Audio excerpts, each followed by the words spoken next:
My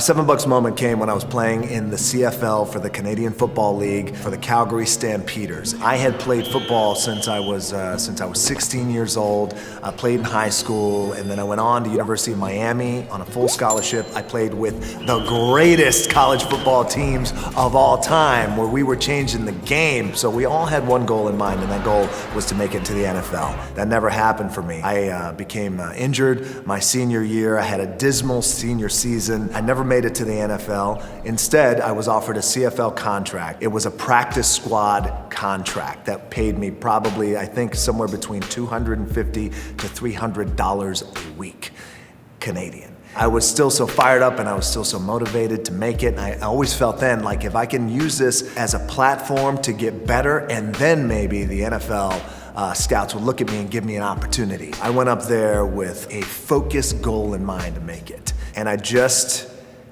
did not make the team, and got called into Wally Buono's office, and he said, "Hey man, we're gonna let you go." He said, "We appreciate everything you've done," and he goes, "But hey, I wanna see you back here. Hopefully, you'll come back next season and try out for the team again. We love everything about you, your work ethic, but it's just not cutting it this year." And it's just business, and as disappointed as I was, I gave my playbook back, gave him a big handshake. I thanked him for the opportunity. When you get cut, you've worked for years and years to get to this point. You've dreamed about it. You've dreamed that you were gonna make money. You've dreamed that you were gonna buy your parents a house. You dreamed that you were gonna buy your first car. You dreamed that you were just gonna just not be poor anymore. And I was so broke that I couldn't even afford a cab to the airport.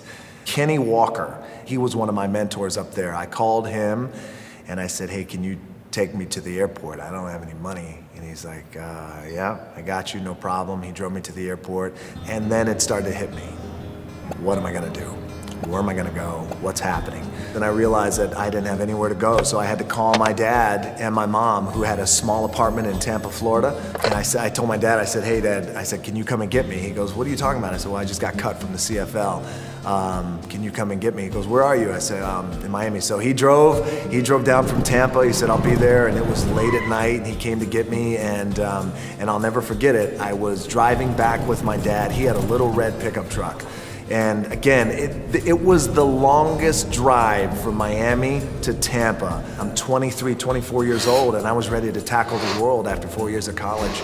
And I'm sitting in my dad's truck, moving back in with him. And so I thought at that time, let me just check my wallet, and let me just see how much money I got. I have no idea so I pull out my wallet and I start looking through it, and I had a 5, a 1, and some change. And I thought, ain't this a bitch?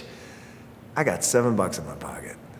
I literally have $7 in my pocket, and I got nothing else. So then I remember being in my parents' apartment at that time, and I was completely depressed every single day. And now I'm sitting at home, and I got nothing to do. My phone's not ringing. A lot of my friends who I played with at University of Miami are now millionaires. They're playing in the NFL, and I got jack shit. And I just stayed at home all day, and I'll never forget it. I did 2 things. The O.J. Simpson trial was going on at that time. That was on TV the whole time. And I took a bottle of 409, the cleaner, and I cleaned every single scuff mark I could see in their little apartment. I don't know why I cleaned it, by the way. I don't know what it meant. I don't know what psychologically it meant, but I just knew I just had to clean. Maybe I don't know, maybe it was the only thing I could control at that time. I went through about 2 weeks of that. And then I realized that there was something else for me. The world was gonna hear from me. I didn't know how, I didn't know when, but I did know my life wasn't just sitting around in this apartment cleaning scuff marks and being depressed. So I started turning my life around. I started training again, going to the gym, and then I made the decision to call Wally Buono, my coach up in the CFL, and I said, "Man, I thank you for everything. I appreciate you so much, but I'm gonna end this chapter in my life of football." And then I thought, I'm gonna become a professional wrestler. That's what I'm gonna do. I'm gonna focus, I'm gonna train. I don't know if I have anything to offer to the world of professional wrestling, let alone WWE. That was such a long shot in my head. I feel like in my blood and in my DNA, I'm gonna give this a shot. and I became ultra focused. I started training, and the rest, as we say, is history, and that is my $7 moment. That's why everything in my life is called $7.